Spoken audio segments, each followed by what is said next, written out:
जब जाने लगा तो सबने निवेदन किया कि देखो, अगर अमूल्य वस्तु किसी ऐसे व्यक्ति के पास हो जो उसका देख रेख सुरक्षा ना कर पाए तो उसके प्राणों के लिए भी घातक होता है।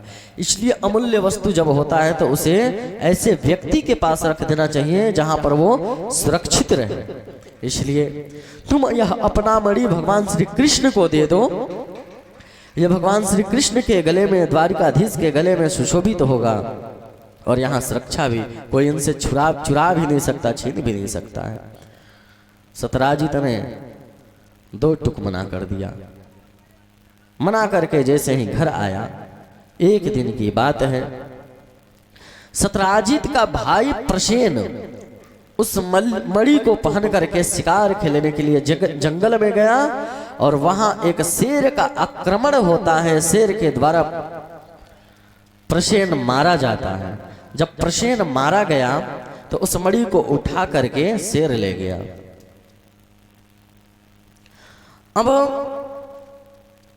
जैसे ही शेर ले जा रहा था तो जामवंत जी की दृष्टि पड़ी मणि के ऊपर।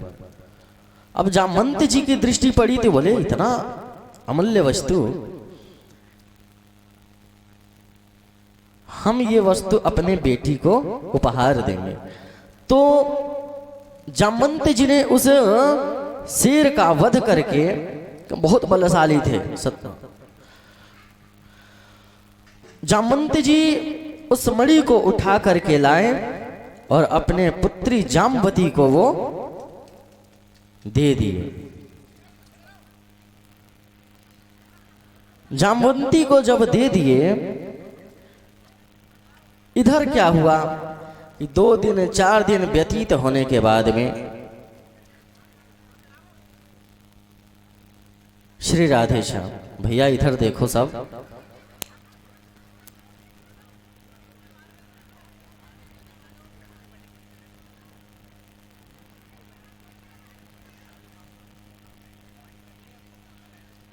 श्री राधे, अरे जो हो रहा होने दो, उधर भींग जाओगे, क्या हो गया भींग गए तो वस्त्र चेंज कर लेना।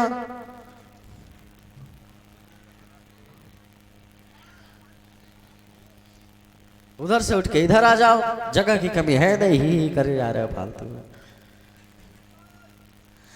तो हरि बोल। फिर क्या हुआ कि जब 2 दिन 4 दिन व्यतीत हुआ और प्रसेन जब लौट करके नहीं आया तो सतराजित समझ गए कि जब हम कृष्ण के दरबार में गए थे तो वहां पर इस मणि को मांगा गया था, हमने मना कर दिया है। तो भगवान कृष्ण ने ही प्रसेन का वध करके उस मणि को चुरा लिया। अब वो अपने पत्नी से कहे कि हो ना हो, मुझे पूरा विश्वास है कि कृष्ण ने ही वध करके प्रसेन से वह मणि चुरा लिया, लेकिन प्रमाण कोई है नहीं। और जब तक सबूत और प्रमाण ना हो तब तक बड़े लोगों के ऊपर उंगली नहीं उठाना चाहिए। प्रमाण के साथ जब प्रमाण मिलेगा तब हम जाकर के मुकदमा ठोकेंगे, तब बात करेंगे। तब तक के लिए शांत रहना। श्रीमती जी कही, जी पतिदेव जी, स्वामी जी, जैसा आपका आग्रह, जैसा आपका आदेश। अंत में बोल दिए थे, किसी से कहना मत, अभी सबूत हो जाएगा तो चर्चा करेंगे।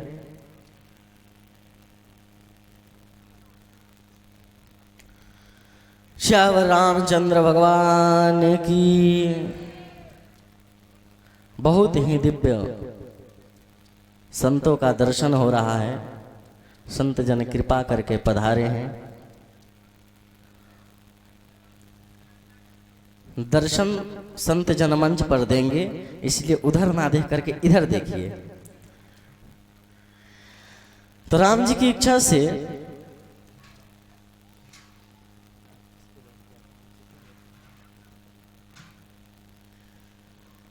प्रसेन जब मारा गया तो सतराजित अपने पत्नी से क्या बोला कि कहना मत किसी से अभी तक, क्योंकि प्रमाण नहीं है कोई।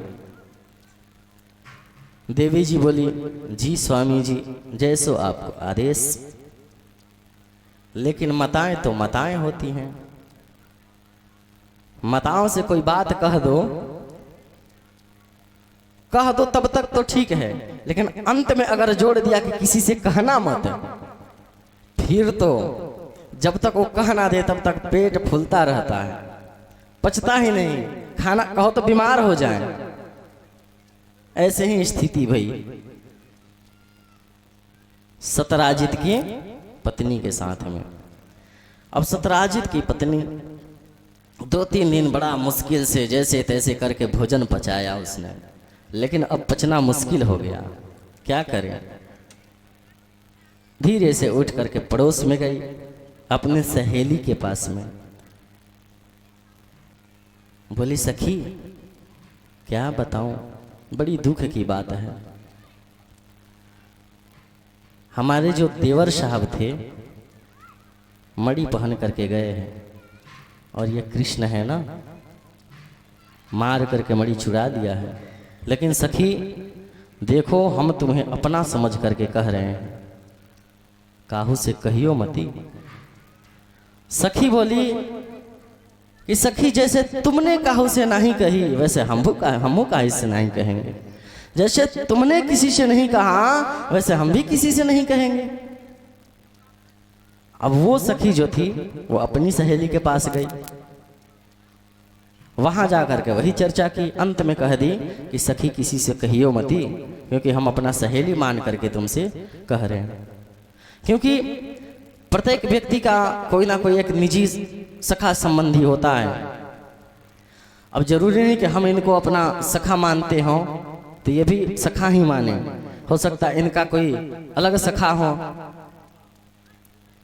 एक व्यक्ति सखा मानता है, एक संबंध निभाता है।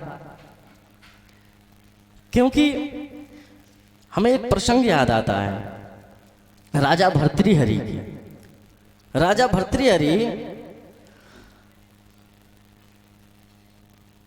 भर्तृहरि इतने विद्वान थे कि बालपन में ही उन्होंने नीति के ऊपर 100 श्लोक लिखे। तो 100 श्लोक लिखने के पश्चात में भर्तृहरि को राजा बना दिया गया, बहुत योग्य राजा बने। विवाह हुआ तो पत्नी से इतना प्रेम करते थे कि पत्नी के श्रृंगार के ऊपर उन्होंने 100 श्लोक लिख दिया। लेकिन भर्तृहरि के राज में एक गरीब विप्र तपस्या कर रहे थे धन की इच्छा से, क्योंकि बहुत गरीब थे। भगवान प्रसन्न होकर के एक फल दिए कि इस फल को अगर खा लोगे तो तुम्हारी आयु बढ़ जाएगी, अमर हो जाओगे। अमर फल दिए। अब वो जो गरीब विप्र थे बोले कि भैया हम क्या करेंगे इस फल का, हमें तो धन चाहिए। फिर सोचे चलो अगर मिल रहा है तो ले लिए। ले करके उनको धन चाहिए था, बोले हम जीवित रह के ज्यादा दिन क्या करेंगे भैया, हमारे राज्य का जो राजा है, राजा भर्तृहरि जी इतने योग्य हैं, ये अगर ज्यादा दिन तक जीवित रहेंगे तो राज का कार्यभार और सुचारू ढंग से चलेगा। तो वह फल ले जाकर के किसको दे आए? राजा भर्तृहरि को। राजा भर्तृहरि बोले कि हम जीवित रह के ज्यादा दिन क्या करें, हम राजभार चलाते चलाते परेशान हो गए हैं, हम अपने पत्नी को दे देंगे तो पत्नी हमारी युवा बनी रहेगी। पत्नी के मोह के वश में, पत्नी से प्रेम के कारण वह फल ले जा करके अपनी पत्नी को दे आए। बहुत प्रेम करते थे पत्नी से, और उनकी पत्नी वो भी कहीं प्रेम करती थी। उनकी पत्नी कहाँ प्रेम करती थी? घर के ही दरवान से, जो दरवाजे पे नहीं होते हैं, दरवान से प्रेम करती थी। अब भैया दरवान तो दरवान है, अब बात अगर काट दिए तो नौकरी से निकाला जा सकता है। वो उनसे प्रेम करती थी, तो वो सोची इस फल का हम क्या करेंगे, अगर हम दरवान को दे देते हैं तो युवा बना रहेगा। तो उस फल को ले जाकर के वो दरवान को दे आई। और वो दरवान रानी से प्रेम नहीं करता था, वो एक गांव के ही नगर वधु से, नगर वधु किसको बोलते हैं? वैश्या को। नगर वधु से प्रेम करता था। वो बोला कि अगर ये युवा बनी रहेगी तो ज़्यादा बढ़िया रहेगा। वो फल ले जा करके नगर वधु को दे आया। अब नगर वधु सोच रही है कि हमारा ऐसा कर्म है कि यह जीवन हमारा व्यर्थ जा रहा है, हम जी करके ज़्यादा दिन क्या करेंगे। वह फल ले जा करके घुमा फिरा करके राजा के पास लाई कि राजा अगर जीवित रहेंगे तो राज्य का काजभाज चलता रहेगा। जैसे ही राजा भर्तृहरि ने फल देखा, उनका दिमाग घुमा, भैया यह तो वही फल है, पहचान गए। उस वैश्या से पूछे कि सच सच बताओ तुम्हारे पास कहां से आया। और राजा जब गुस्से में हुए तो डरते हुए, कांपती हुई, और नहीं बताएंगे तो दंड मिल सकता है। महाराज हमारी कोई गलती नहीं है, आपके दरबार का आप दरबारी है, दरबान है, वह हमसे प्रेम करता है, वह यह फल मुझे दिया है। दरबान को बुलाए, बोले जल्दी बताओ कि तुम्हारे पास यह फल कहां से आया।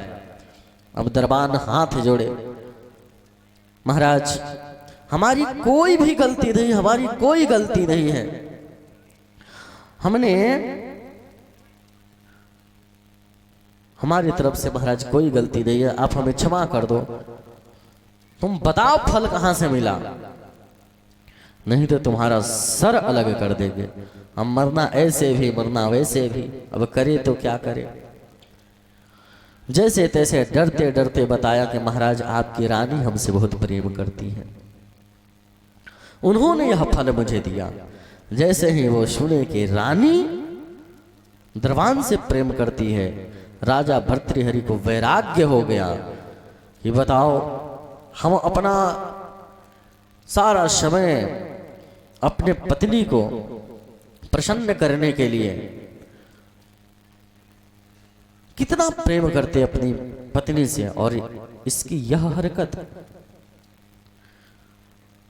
भर्तृहरि उसी समय घर का त्याग कर दिए, जंगल में जाकर के उन्होंने तपस्या करी। उसके बाद विरह में उन्होंने, पत्नी ने जब कपट किया तो उस कपट के विरह में राजा भर्तृहरि ने वैराग्य के ऊपर 100 श्लोक लिखा है, जिसे वैराग्य शतक नाम से जाना जाता है। वैराग्य शतक पुस्तक आता है, वो सुंदर सुंदर वैराग्य के ऊपर उन्होंने श्लोक लिखा है। तो कहने का तात्पर्य यह है कि हम जिससे प्रेम करते हैं जरूरी नहीं कि वो भी हमसे प्रेम करता हो सकता है वो व्यवहार निभा रहा हो, उसका प्रेम कहीं और हो।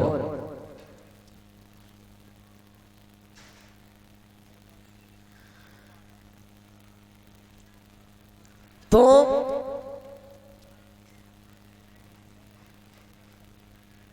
क्या हुआ कि वैसे ही धीरे धीरे धीरे धीरे बात, धीरे धीरे वह बात पहुंची कहां? द्वारिकाधीश के कानों में। द्वारिकाधीश ने जैसे सुना कि हमें चोर बनाया जा रहा है,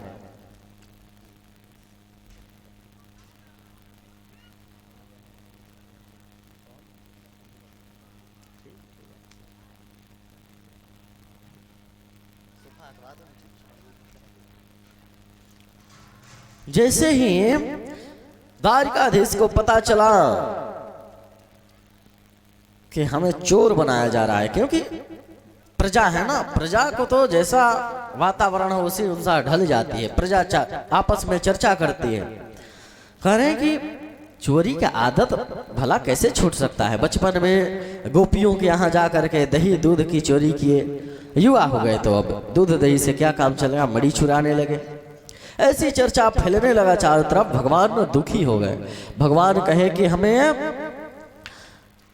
इस कलंक से बचना है, तो कलंक से बचने के लिए इमरजेंसी आपातकाल बैठक बुलाई।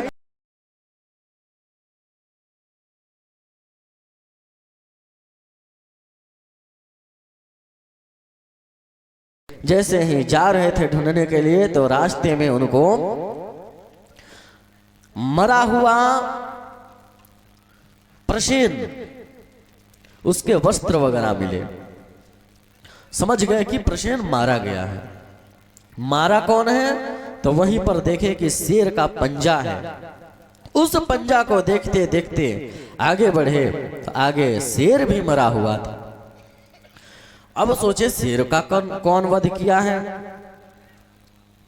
शेर का वध किसने किया? तो वहीं पर ऋक्ष की जामवंत जी का चरण चिन्ह था। उस चिन्ह को देखते हुए जब आगे गए तो पहुंच गए जामवंत जी के गुफा में।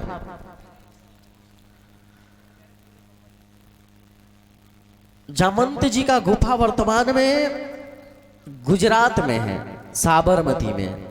गुजरात के साबरमती में जामवंत गुफा है वर्तमान में, जिनका दिव्य दर्शन आज भी होता है। भैया आप सब सेवा कर रहे हैं, माताओं की बहुत इच्छा है सेवा करवाने की। सबकी नज़र उधर है कि हम इस सेवा से वंचित हो रहे हैं। कितना दिव्य भाव है इन सब का। आप सबके भाव को बहुत बहुत सम्मान है, प्रणाम है। थोड़ा पहले आ जाया करिए। कोई झाड़ी उठा लिया, कोई पोछा उठा लिया, सेवा करवाओ। सेवा की कमी थोड़े है, आश्रम है। इतने भावुक हैं हमारी माताएं। सेवा छूट रहा है इसलिए उधर देख रही है सब। तो हरि बोल। जब जामवंत जी के गुफा में गए तो जामवंत की पुत्री जामवती बैठ करके मणि के साथ खेल रही थी। लेकिन अचानक कोई गुफा में आएगा तो कोई भी व्यक्ति, अकेले व्यक्ति चौंकेगा ही।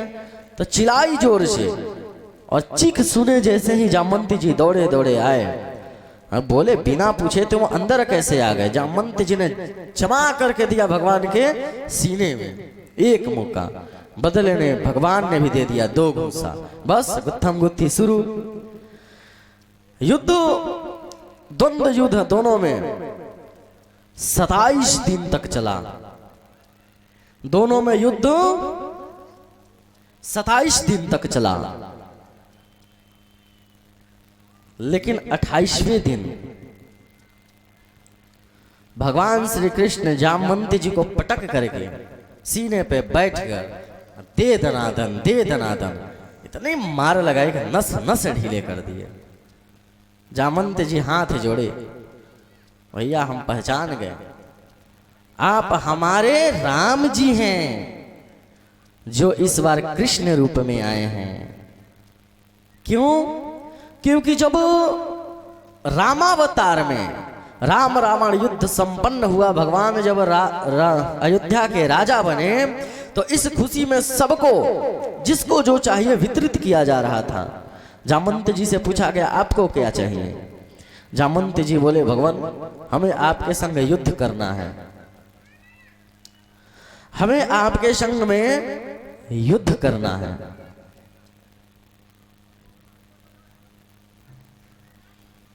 बोले इस बार तो युद्ध नहीं हो सकता, क्योंकि सेवक और स्वामी में युद्ध हो तो अच्छी बात नहीं है।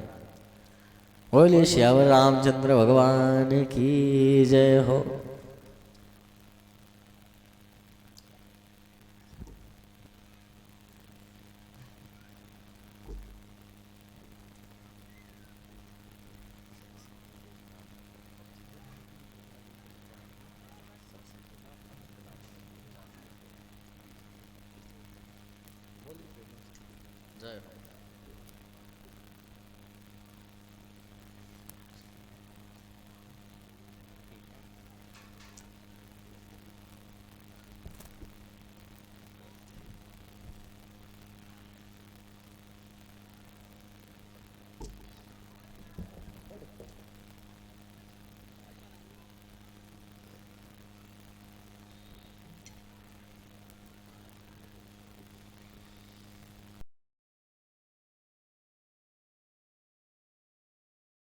हरि बोल।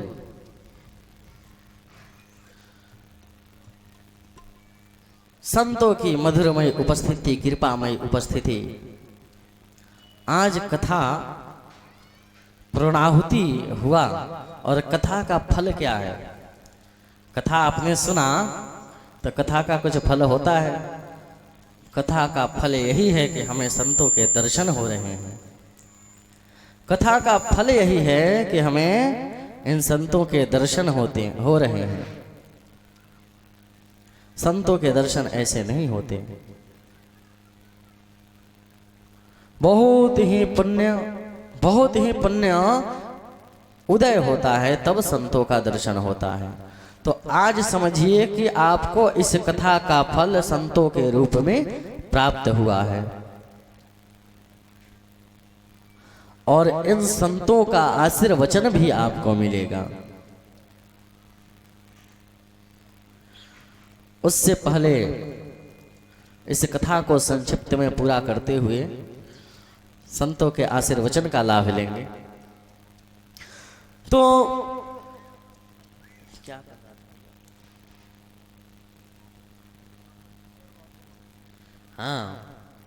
युद्ध चला तो बोले कि भैया ये हमें पता है कि आप हमारे राम जी हैं, क्योंकि वरदान मांगे थे कि हमें युद्ध चाहिए। भगवान बोले आगे पूरा करेंगे, क्योंकि सेवक स्वामी का युद्ध हो अच्छा नहीं लगता, संदेश अच्छा नहीं जाएगा। तो उनके इसी उपहार को देने के लिए भगवान इस बार कृष्णावतार में उनके मांग को पूरा किए। 27 दिन तक युद्ध हुआ। 28वें दिन भगवान ने मार के नस ढीले कर दिए। बोले क्यों आए हैं प्रभु आप यहाँ, कृपा कैसे किए? बोले हम मणि लेने आए हैं, हम मणि लेने आए हैं।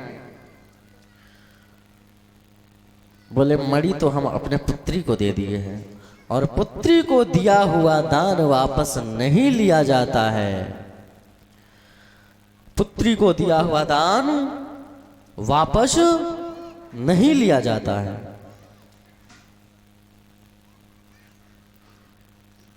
हमें एक बहुत सुंदर प्रसंग याद आ रहा है। समय का बड़ा अभाव रहता है, मैं बहुत दुखी रहता हूं इस कारण से। हमें तो समय 8 घंटे 10 घंटे मिले तो हम सुनाए विस्तार से। चलने दे आज 8 बजे तक, पूरी रात कौन कह रहा? हाँ 2 बजे का समय हो, आते हो 5 बजे और पूरी रात सुनेंगे कथा। एक प्रसंग याद आ रहा है कि जब भगवान राम का विवाह हुआ था, जब भगवान राम का विवाह हुआ था तो जनकपुर से बहुत सारा उपहार मिला था, बहुत सारा उपहार मिला था। और उस उपहार में बहुत सारे घोड़े, हाथी, हीरे जवाहरात इतने मिले कि अयोध्या में एक वर्तमान में एक मणि पर्वत है, जो अयोध्या के यहाँ दर्शन किए होंगे। मणि पर्वत एक पर्वत बन गया था। उसमें कुछ हाथी घोड़े मिले। उसमें एक हाथी था। हाथी जब जनकपुर से अयोध्या आया, ना कुछ खाए ना कुछ पिए, ना कुछ खाए ना कुछ पिए, बहुत दिन व्यतीत हो गया, दुबला होने लगा, आंखों से आंसू गिर रहे हैं। स्थिति ऐसी आ गई कि मानो अब बचेगा ही नहीं। लेकिन इधर राजा दशरथ जी ने खबर पहुंचवाया जनकपुर में कि आपके द्वारा जो दिया गया हाथी है ना कुछ खाता है ना कुछ पीता है।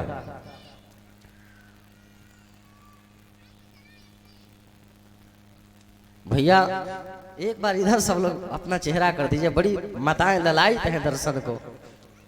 हमें रोज बोलना पड़ता है कि हमें हमारे तरफ देख लो। अगली कथा होगा तो ध्यान रखना, मेकअप वाले रखेंगे संग में, ठीक, सज धज के बढ़ेंगे बेटियां। अब काले कलूटे अच्छे नहीं लगते हैं, मेकअप करके बढ़िया बैठेंगे तब माताएं देखेंगे इधर। कथा चलती है महाराज श्री इधर, सबका ध्यान रहता है उधर या फिर उधर। उधर कोई बर्तन लेके जा रहा, उधर देखने लग जाए। ऐसे तो श्रोता हैं। हरि बोल। तो जो हाथी था बहुत दुखी था। राजा दशरथ जी संदेश पहुंचवाए जनकपुर में कि महाराज आपके द्वारा दिया गया जो हाथी है ना कुछ खाता है ना कुछ पीता है। जनक जी के आंख से नेत्रों से आंसू आ गए सुन करके। पता है क्यों? क्योंकि वह हाथी जानकी जी को अपना पुत्री मानता था और पुत्री के यहां से ना कुछ खाना ना कुछ पीना, ऐसा हमारा भारतीय परंपरा है। तो पुत्री के यहां आया हुआ है तो पुत्री के घर का हम अन्न जल नहीं लेंगे। ना कुछ खाता ना कुछ पीता। जनक जी के नेत्रों से आंसू आ गए। तो जब तक वहां हाथी जीवित रहा तब तक उसके खाने के लिए पीने के लिए जनकपुर से सामान आता था। स्पेशल उसके लिए व्यवस्था किया गया कि जब तक यहाँ हाथी रहेगा तब तक जनकपुर से उसके लिए भोजन और पानी का प्रबंध किया जाएगा। तो ऐसी परंपरा, तो इसी परंपरा को देखते हुए अब जामवंत जी कह रहे हैं हमने बेटी को दे दिया है, बेटी से वापस लेना हमारी संस्कृति में नहीं है। फिर क्या करें? बोले भगवान एक उपाय है। क्या? हम अपनी बेटी का विवाह आपके संग कर देते हैं, संग में दहेज में मणि ले लेना। भगवान बोले जैसी आपकी इच्छा। जामवंती जी से विवाह करके जामवंती को संग में लेकर के संग में मणि ले लिए, वापिस चले आए। वापिस आए द्वारिका में सतराजित को बुलाए। बोले सतराजित, तुम हमारे विषय में जो सब जगह चर्चा किए हो कि हमने मणि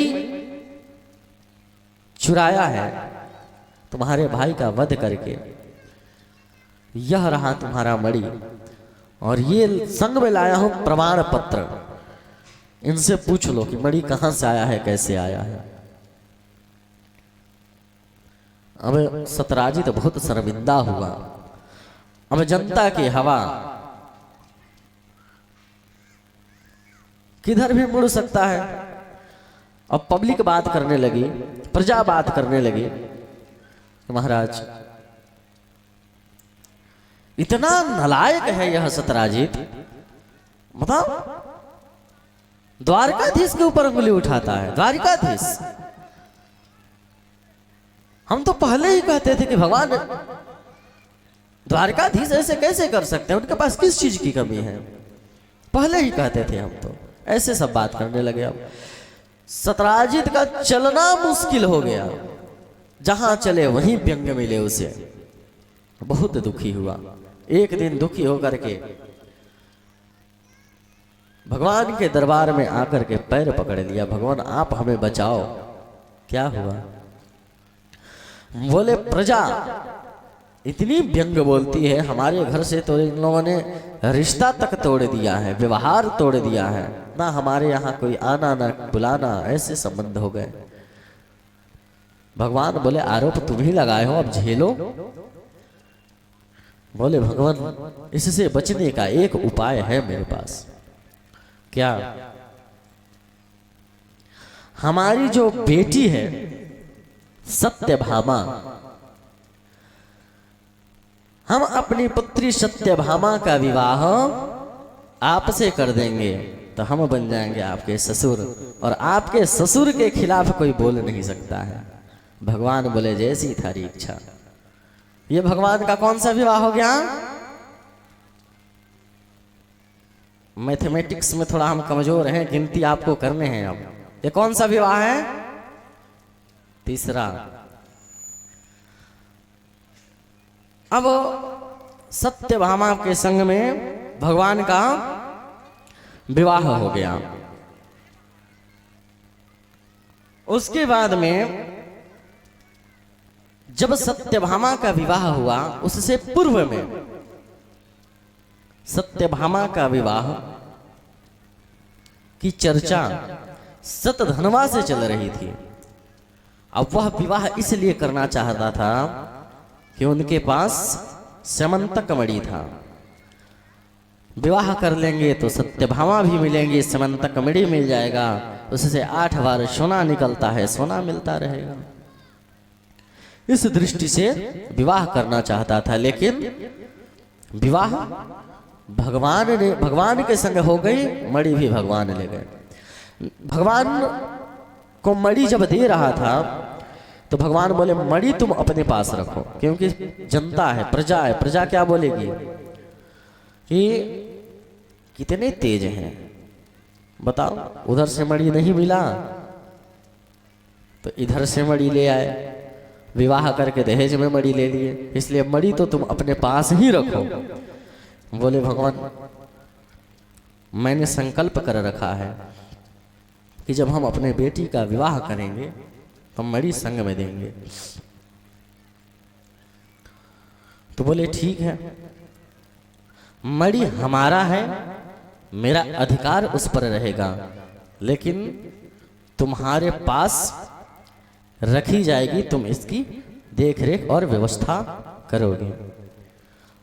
इससे जो स्वर्ण निकलेंगे, सोना जो निकलेगा, तुम दरबार में पहुंचाते रहना। एक दिन सतधनवा जिससे सतधनवा का विवाह सत्यभामा से होने वाला था, गुस्से में, बताओ विवाह भी नहीं हुआ, मणि भी नहीं मिला, तो चलो सत्यभामा गई तो गई, कम से कम मणि हाथ से नहीं जाए। किस तरह से मणि लिया जाए चिंतन करने लगा। एक दिन की बात है, पांडवों से मिलने के लिए द्वारिकाधीश बलराम जी के संग हस्तिनापुर आए।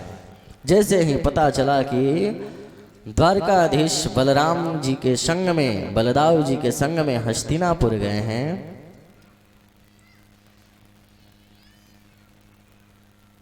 सतधनवा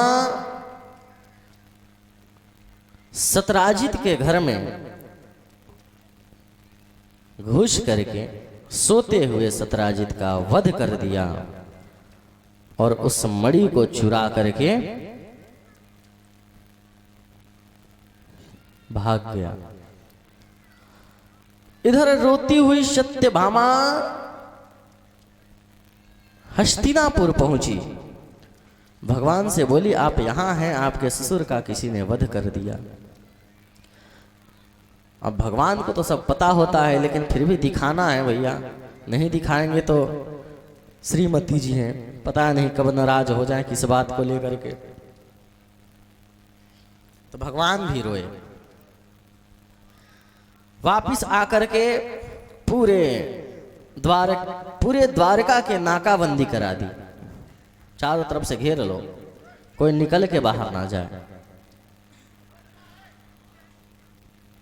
जैसे ही सतधनवा को पता चला कि भगवान ने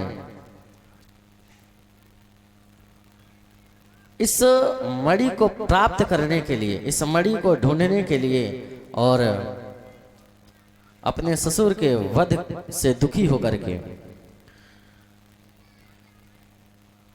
हमें पकड़ने के लिए उद्योग शुरू किए हैं, तब से सतधनवा डर के मारे वह अक्रूर जी के पास गया। अक्रूर जी के पास वह मणि रख करके भाग रहा था। सैनिकों ने देखा, भगवान को सूचित किया और सतधनवा के रथ के पीछे भगवान श्री कृष्ण बलदेव जी के साथ में, बलराम जी के संग में पीछा किए, भागते भागते भागते भागते सतधनवा का रथ जनकपुर पहुंच गया। जनकपुर जब गया तो जनकपुर में उसका रथ, जो रथ का घोड़ा था, ठोकर लगा, गिरा और मर गया। तो रथ से कूद करके भागने लगा। भगवान बोले बलराम जी से कि दाऊ भैया आप रथ पर बैठिए, हम अभी इसे पकड़ करके लाते हैं। भगवान दौड़े दौड़े दौड़े दौड़े गए, पकड़ा, उसका वध कर दिए। वध करने के बाद में जब पूरा शरीर को देखा तो मणि था ही नहीं। अब जब वापिस आए, बलराम जी से बोले कि मणि तो इसके पास है ही नहीं। बलराम जी के मन में शंका हुआ कि कैसे, कहीं ऐसा तो नहीं कि हमसे कुछ छुपा रहे हों, क्योंकि वहां भी गए थे गुफा में। जब मणि लाने के लिए जब ढूंढने गए थे तो सैनिकों के संग में गए थे, सैनिक वापस आ गए। अब क्या पता, हो सकता है मणि यहीं रखे हों, वापस लेके दिखा रहे हों। तो शंका हुआ तो बलराम जी बोले ऐसा है, आप द्वारिका में जाओ, हम जनकपुर आए हैं। जनकपुर में जनक जी हमारे मित्र हैं, कुछ दिन हम उनसे सत्संग की चर्चा करेंगे, फिर वापस आ जाएंगे। जब इधर जनकपुर में सत्संग की चर्चा करने के लिए बलराम जी रुके, जनक जी बहुत स्वागत किए उनका।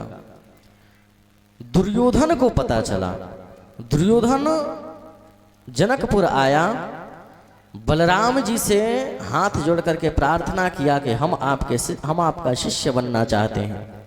बलराम जी पूछे क्या सीखना चाहते हो? बोले गद्दा युद्ध हो, हम आपसे गादा चलाने की शिक्षा लेना चाहते हैं। वहां पर 3 महीना में गादा के युद्ध में प्रांगण किया है। दुर्योधन वापिस आया,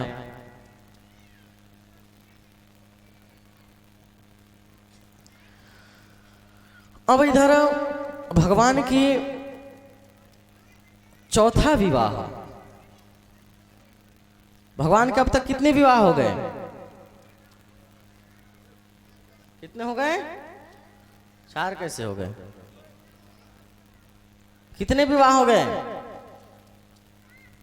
3 की 4? 3 विवाह हो गए। चौथा विवाह, भगवान हस्तिनापुर आए हुए थे, अर्जुन के संग में घूमने के लिए बाहर निकले, भ्रमण कर रहे थे तो उनकी दृष्टि पड़ी किसके ऊपर? कि एक कन्या बैठ करके तपस्या कर रही है। एक कन्या बैठ करके तपस्या कर रही है।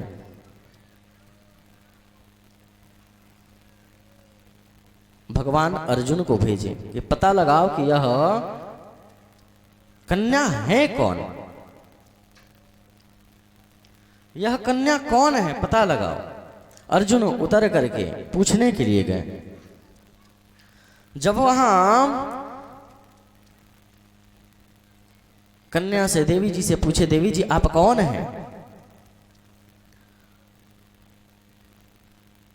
बोली कि हम कालिंदी हैं, सूर्यपुत्र कालिंदी यमुना जी हैं। क्या चाहती हैं? भगवान से विवाह चाहते हैं। अर्जुन जी आकर के भगवान से बोले, भगवान आपका शुक्र बहुत प्रबल है, क्यों? आप ही के लिए तपस्या किए जा रहे हैं। बोले जैसी इनकी इच्छा। तो चौथा विवाह कालिंदी के संग में भगवान का हुआ। कितने विवाह हो गए भगवान का? 4। एक बार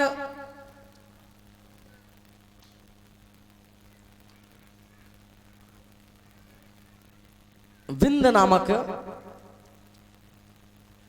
विंद की बहन मित्रवृंदा, उनका स्वयंवर हो रहा था। स्वयंवर में उनके भाई ने कहा कि देखो तुम्हें दुर्योधन को विवाह के लिए वरण करना है, समझा करके, क्योंकि जब स्वयंवर होता है तो स्वयं से वर को वरण करना होता है। तो बोले कि तुम्हें वरण किसे करना है स्वयंवर में? दुर्योधन को। मित्रवृंदा तैयार हो गई, ठीक है, माला लेकर के स्वयंवर में पहुंची। वहां खड़े थे भगवान श्री कृष्ण। भगवान श्री कृष्ण को देखा, उनके गले में माला डाल दी।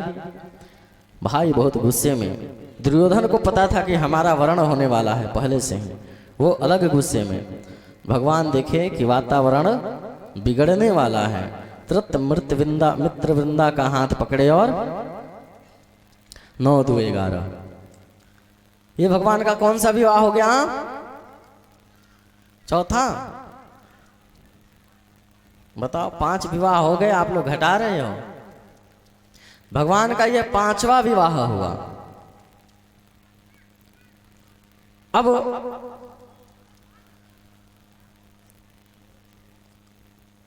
अयोध्या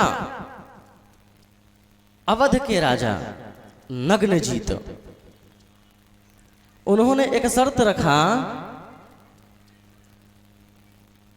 कि मैं अपनी बेटी का विवाह उसी से करूंगा जो हमारे यहाँ 7 बैल हैं। बहुत ही उदंड खूंखार बैल थे वो।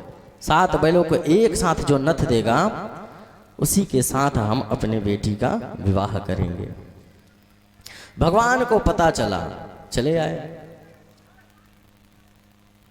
एक साथ बैलों को नथा, और वहां पर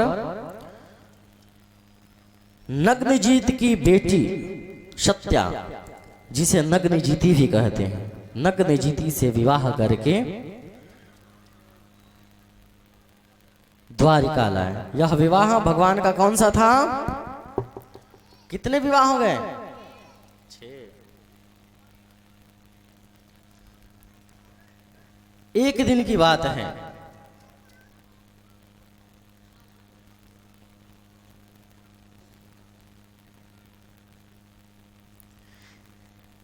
एक अगला विवाह भगवान का भद्रा से हुआ है। भद्रा की जो मां थी, भगवान को पुत्र मानती थी। अब पुत्र मानती थी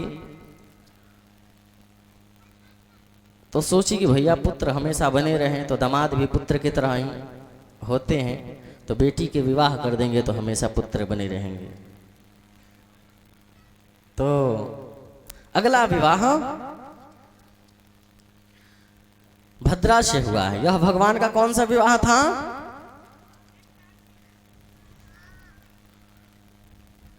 घटा मत देना, भगवान नाराज भी हो जाएंगे फिर। उसके बाद में अगला विवाह भगवान का मछली के आंख में भेदन करके स्वयंवर से लक्ष्मणा के संग में अगला विवाह हुआ है। यह भगवान का कौन सा विवाह है? कोई 7 कह रहा है, कोई 8 कह रहा है। बताओ, 7 8 के गिनती में खो गए आप लोग। कौन सा विवाह है ये? 8वां। भगवान की यह 8 विवाह अलग अलग घटनाओं से हुआ है, लेकिन भगवान के पूरे विवाह कितने हुए हैं? 16,108। तो आगे जो विवाह हुए, एक दैत्य था भौमासुर। भौमासुर अलग अलग राज्य के राज्य कुमारियों को चुरा करके लाता, अपहरण करके लाता और अपने कैद में रखता था। तो भौमासुर द्वारा चुराई गई, अपहरण की गई कन्याएं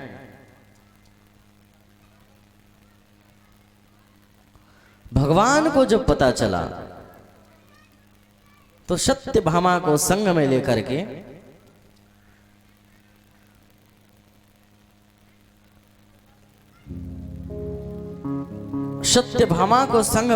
के भगवान भौमासुर के यहां गए। भौमासुर के दरवाजे का रक्षा मूर नामक दैत्य करता था, जिसके 5 मुख थे। 5 मुख से मूर नामक दैत्य सुरक्षा का जिम्मेवारी लिया था। भगवान ने उसका वध किया। वध करने के बाद भगवान का नाम पड़ा मुरारी। बोलिए मुरारी भगवान की। भगवान का नाम पड़ा मुरारी। नगर में प्रवेश करने के बाद, राज्य में प्रवेश करने के बाद भौमासुर का भी वध किए हैं। वध करके उन सभी कन्याओं को 16,100 कन्याएं जो अपहरण करके एकत्रित किया था, उन सबको कैद खाने से मुक्त किया। जब भगवान ने कैद खाने से उन कन्याओं को मुक्त किया तो कन्याएं हाथ जोड़े खड़ी, भगवान हमें अपहरण किया गया है, लेकिन अब हम अपने घर जाएंगे तो हमसे विवाह कौन करेगा? हम जाएंगे तो कैसे जाएंगे, क्या करेंगे? हमारे पास तो अब मरने के सिवा कोई रास्ता ही नहीं है। भगवान बोले कि जिसके लिए सब दरवाजे बंद हो जाते हैं उसके लिए हमारा दरवाजा खुला रहता है। बोलिए द्वारकाधीश भगवान की जय। लेकिन कमी क्या होता है कि सब दरवाजे बंद हो जाते हैं, भगवान ने दरवाजा खोल दिया। कहावत है ना कि एक दरवाजा बंद होता है 100 खुलता है, लेकिन हम उस दरवाजे की तरफ देखते हैं जो बंद हो चुका है, जो खुला है उधर नहीं देखते। तो वहां पर 16,100 राजकुमारियों के साथ में भगवान एक ही मुहूर्त में एक साथ विवाह किए। इस प्रकार से भगवान का विवाह कितने हो गए? 16,108। 16,108 विवाह हुए। अब 16,108 विवाह में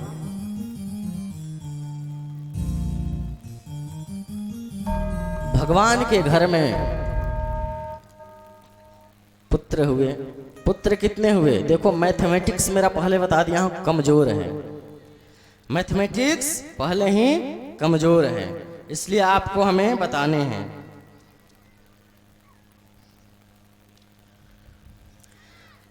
रानियां कितनी है भगवान की? 16,108। प्रत्येक रानियों से भगवान के 10-10 पुत्र हुए। अब हमें बताओ कितने हो गए? कितने हुए? 16,108 रानियां, प्रत्येक रानियों से 10-10 पुत्र हुए। कितने हो गए?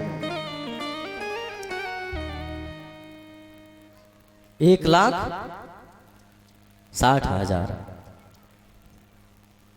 पुत्र कितने हुए? और प्रत्येक कन्याओं से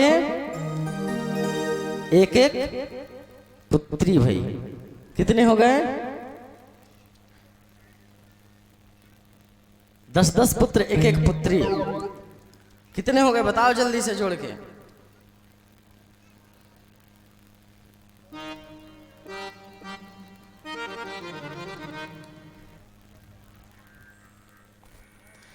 एक 1,77,188 इतने भगवान के पुत्र पुत्रियां हुए। इतने पुत्र पुत्रियां, लेकिन भगवान कभी विचलित नहीं हुए।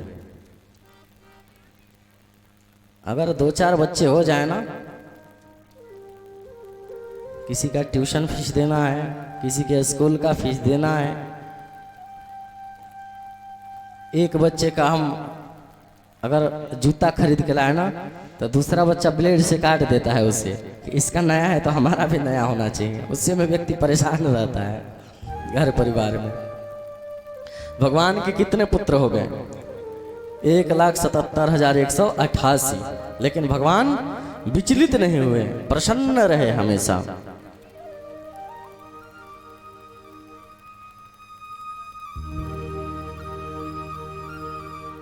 अब एक बार की बात है,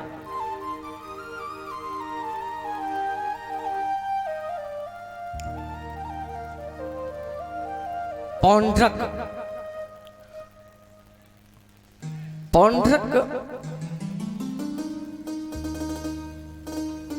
वरुण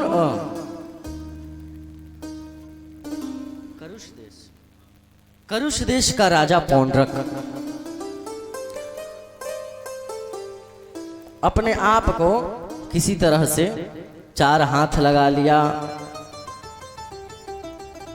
और भगवान नारायण की तरह बन करके चारों तरफ संदेश भिजवाया, भगवान तक संदेश भिजवाया कि असली नारायण तो हम हैं। भगवान कहे कि अगर कोई भगवान बनने की कोशिश करे ना, भगवान बनने की कोशिश करे तो उसको तुरंत निपटाओ, नहीं तो पता चले फिर घर घर में सब रख लेंगे। कोई पढ़ा ना लिखा, ना कोई उसका उपदेश, ना कोई उसका संदेश, ना कोई समाज में कोई मार्गदर्शन, ना उसके माता पिता के नाम, ना फलाना, कुछ नहीं पता है, बस मान रहे हैं। क्यों मान रहे हैं? क्योंकि सब मान रहे हैं।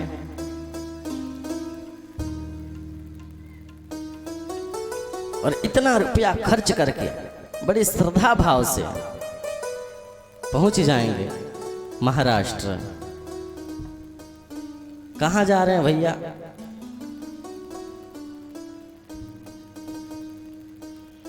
जा रहे हैं हम दर्शन करने। कहाँ? शिरडी। अरे उज्जैन जाओ, काशी जाओ, अयोध्या जाओ, मथुरा जाओ, द्वारिका जाओ, तीर्थों की कमी पड़ गई क्या? ऐसी स्थिति आ गई कि हमें मजारों के सामने माथा टेकना पड़ रहा है। अरे राम राम। मतलब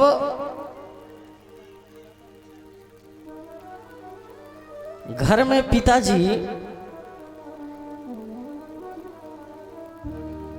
किसी कारणवश कोई वस्तु नहीं दे तो हम पड़ोस को पिता मान लेंगे, पड़ोसी को। अरे भैया, पिता को पता होता है कि पुत्र को कौन सी वस्तु कब कैसे और किस लिए देनी है, तो आपको समय पर ही देगा।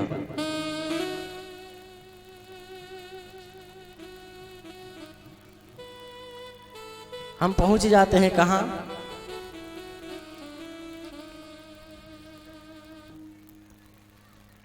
और संग में ठाकुर जी तो घर में रहते नहीं हैं, उठा करके और लाते हैं।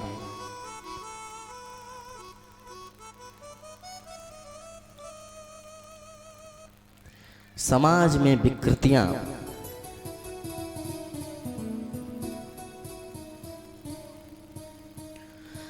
परिस्थितियां कैसी? अरे भगवान से ज्यादा परिस्थिति किसकी खराब हो सकती है?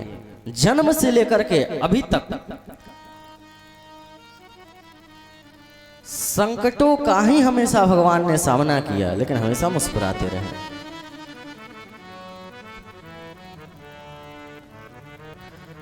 आपको कोई एक सुई भी नहीं चुभा सकता है यदि आपके प्रारब्ध में नहीं है। इसलिए हमेशा शास्त्रोक्त विधि से, जो पौराणिक विधि अनुसार हमारे जो देवी देवता हैं, माथा वहीं झुकाएं, मस्तक वहीं झुकाएं। तो पौंड्रक जैसे ही भगवान बनने की कोशिश किया, भगवान ने उसका वध कर दिया।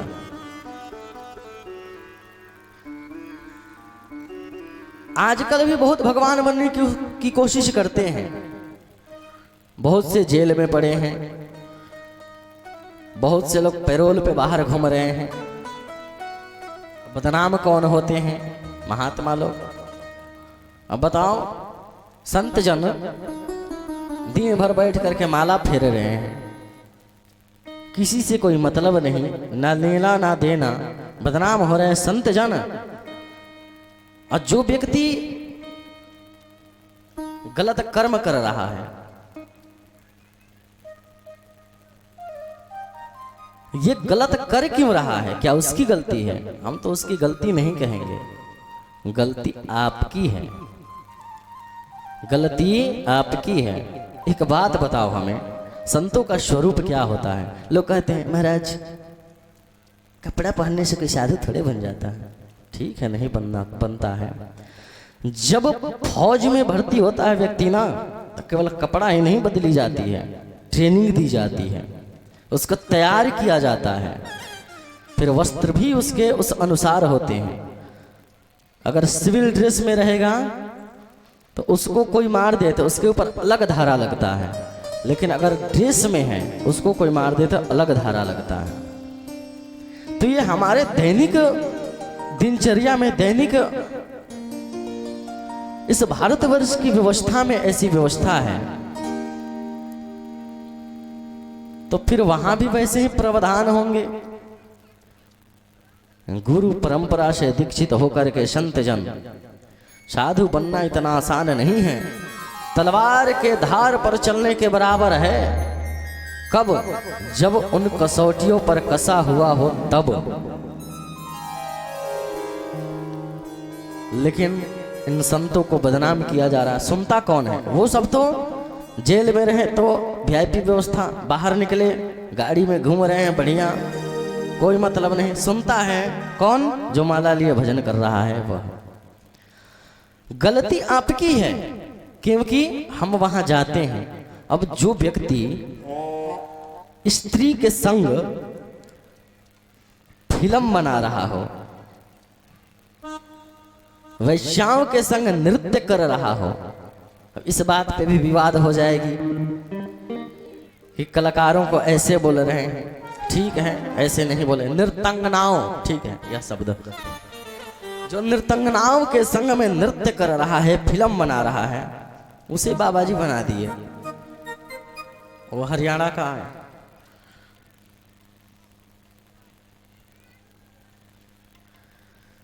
जो हाँ राम रहीम, तो आप सबके नेत्र उस समय कहाँ गए थे जब वो फिल्म, अरे बाबा जी के फिल्म आए हैं चलो देखने सिनेमा घर में, उस समय बुरे नहीं थे, फिल्म देख रहे थे खूब। अब जब वो गलत है, संतों को बदनाम किया जाता है। अब भी हम कुछ लोगों को ऐसे बोलते हैं ना कि ये ऐसे कर रहा हो, अरे बहुत लोग खफा हो जाते हैं, आप तो विरोध करते हो, द्वेष करते। अरे भैया द्वेष नहीं, सत्य बताते हैं। बाद में जब घटना आएगी तो वो व्यक्ति तो बढ़िया गाड़ी से घूमेगा, अपना चलना मुश्किल हो जाता है।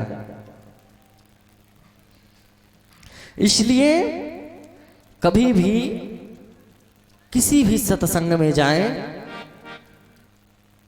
तो यह जरूर देखें कि उपदेश कौन दे रहा है। एक वो हरियाणा का है, वो जिसका वो गीता के ऊपर आया है, गीता गंगा पुस्तक है, ज्ञान गंगा, रामपाल नाम लेना हम उचित नहीं समझते हैं मंच से, लेकिन अब क्या बोलते हैं, उसकी पुस्तकें आती हैं। वो इतना खंडन किया है हिंदू धर्म का, सनातन धर्म का। वो जेल में बंद है, उसके बाद पता नहीं कहां से लाइव आते हैं उसके।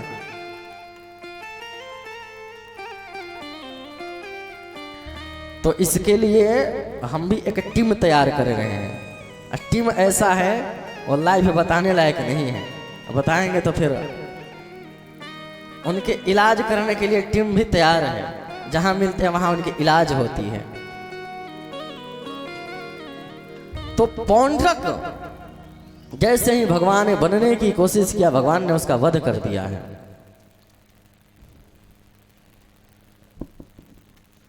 देवर्षि नारद जी सोचे कि इतने विवाह करने के बाद में, इतने बच्चे होने के बाद में, हो सकता है भगवान परेशान हो, दिनचर्या देखने के लिए आए। और जिस कक्ष में, जिस महल के पास में जाते थे, जिस पटरानी के महल के पास में कक्ष में जाते थे, भगवान वहीं दिखते थे। प्रत्येक रानियां प्रसन्न थी, प्रत्येक रानियों के संग में एक साथ रहते थे। जितनी रानियां थी उतने ही भगवान थे।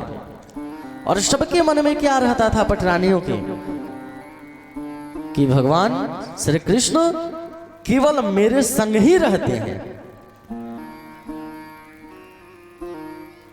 यह बात मैं इसलिए बता रहा हूं कि यह मत मन में सोच लेना कि वह 16,108 के तो हम कर ले 2-4, क्योंकि 1 से 2 होंगे ना।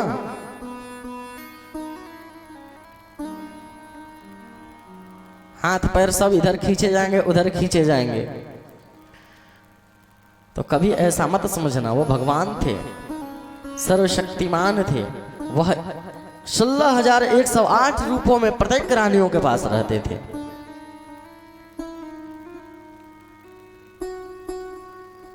एक बार भगवान सभागृह में दरबार में बैठे हुए थे, तभी जरासंध के द्वारा कैद हुए राजाओं के दूत ने, जरासंध के द्वारा कैद राजाओं के दूत आकर के भगवान को मदद करने के लिए पत्र पहुंचाया कि भगवान, जरासंध राज्यों पर आक्रमण करता है और राजाओं को बंदी बना करके अपने बंदी गृह में रखता है, उनका वो बलि चढ़ाने वाला है।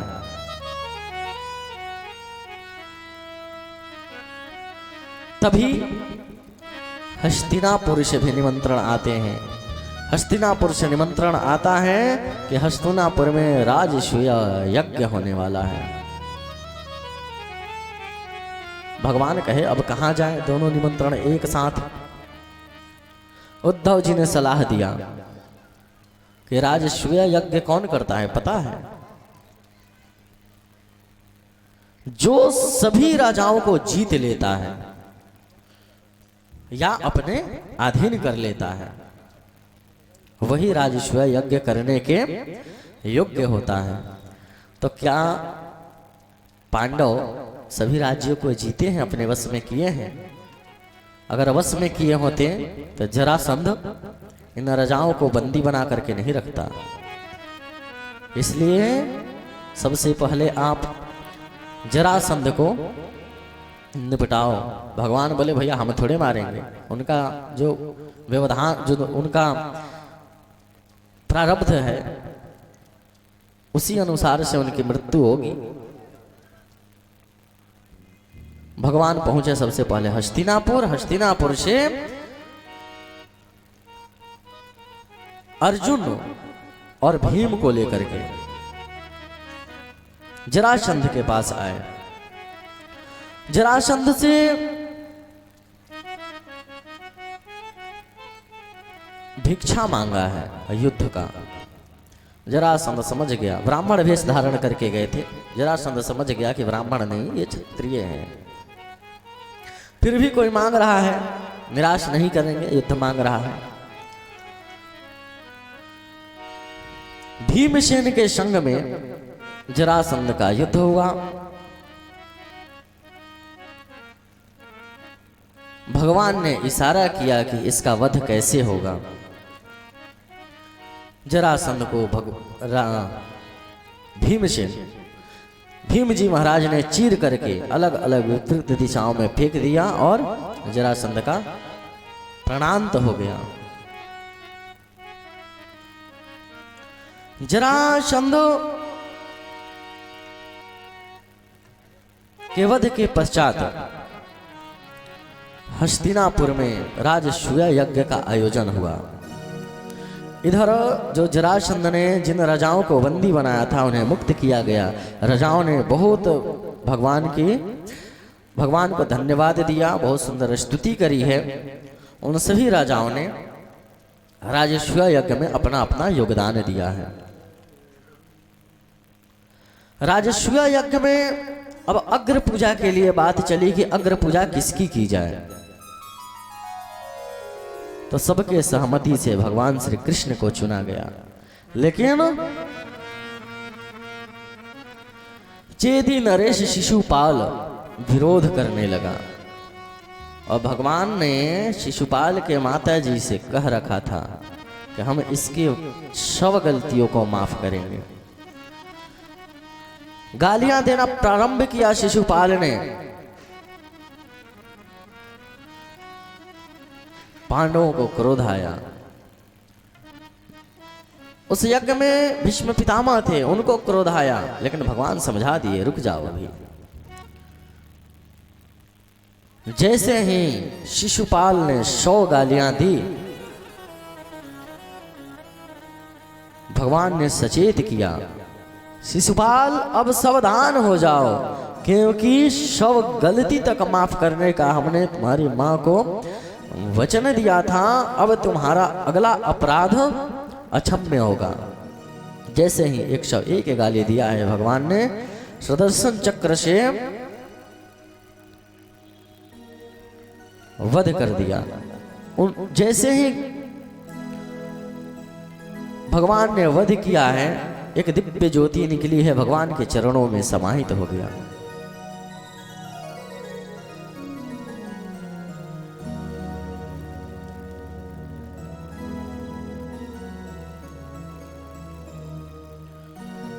अब राजा परीक्षित पूछते हैं कि एक बात बताइए महाराज, क्या भगवान का नाम है दीन बंधु, तो यह नाम सार्थक है? दीन बंधु हैं भी कि नहीं है? कोई उदाहरण है ऐसा कि तीनों के बंधु बने हों?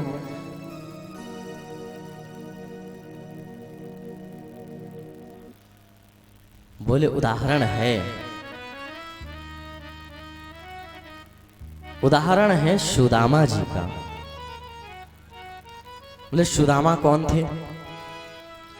सुदामा भगवान के मित्र थे। कैसे मित्र थे?